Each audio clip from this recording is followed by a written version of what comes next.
Hey everybody, Kif Chris here.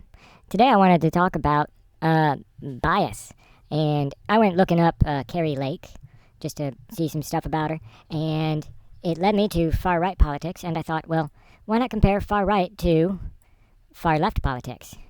So I found the far right politics, and I'll read some of this off to you, and this is going to expose a little bit of Wikipedia's bias, or the user's bias that edit the Wikipedia page. So, far-right politics, also referred to as extreme right or right-wing extremism, are politics further on the right of the left-right political spectrum than the standard political right, particularly in terms of being radically conservative, ultra-nationalist, and authoritarian, as well as having nativist ideologies. Well, I can't talk. As well as having nativist ideologies and tendencies, historically used to describe the experiences of fascism, Nazism, and Phalangism. Oh wait, there we go. I gotta remember to scroll.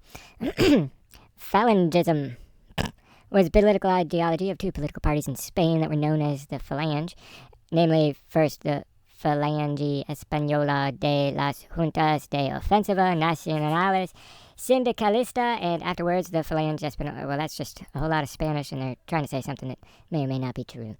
I don't know anything about Phalangism, so I'm gonna keep going. Far-right politics now include neo-fascism, neo-Nazism. The third position, the alt-right, racial supremacism, national Bolshevism, culturally only, and other ideologies or organizations that feature aspects of authoritarian, ultranationalistic, chauvinistic, xenophobic, theocratic, racist, homophobic, transphobic, and or reactionary views. Far-right politics have led to oppression, political violence, forced assimilation, ethnic cleansing, and genocide against one's group based on their supposed inferiority of a presented threat to the native ethnic group, nation, state, national religion, culture, blah, blah, blah, or conservative social institutions. So, then we'll go to the far left, also known as radical left or extreme left. Consistent are politics further to the left on the left-right political spectrum than the standard political left. Same. The term does not have a single definition. Some scholars consider it to represent the left of social democracy, while others limit it to the left of communist parties.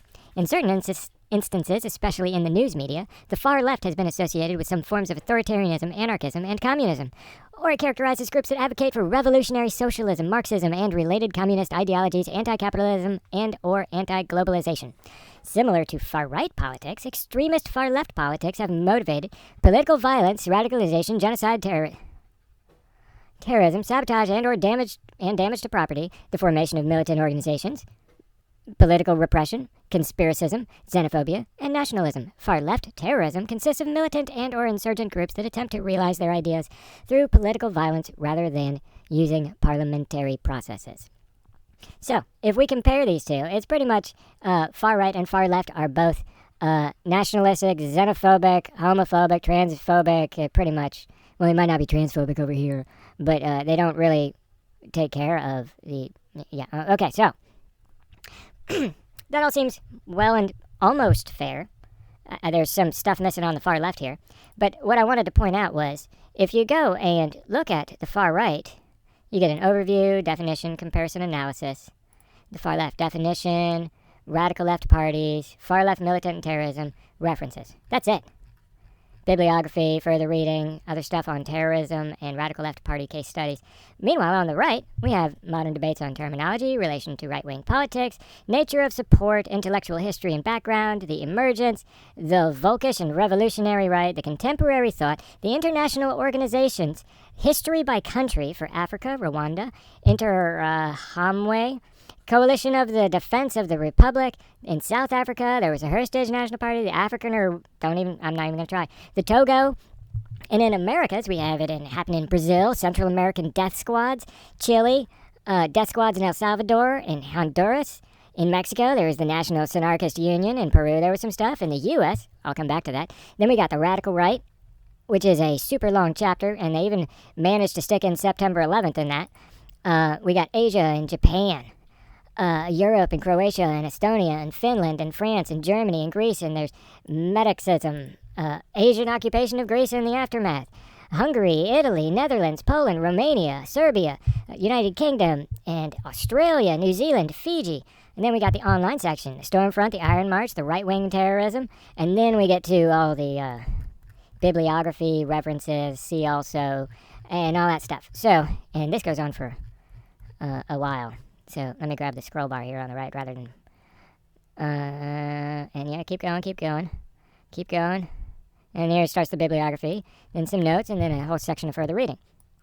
Now, if you compare far right to far left, there's this versus this. That's a major difference, wouldn't you think? It's almost like, hey, we want to tell you about this, but we don't want to tell you about the other. So, yeah, just based on that alone, it almost seems like they don't want to talk about the left and the things that are going on in the left, and I doubt if...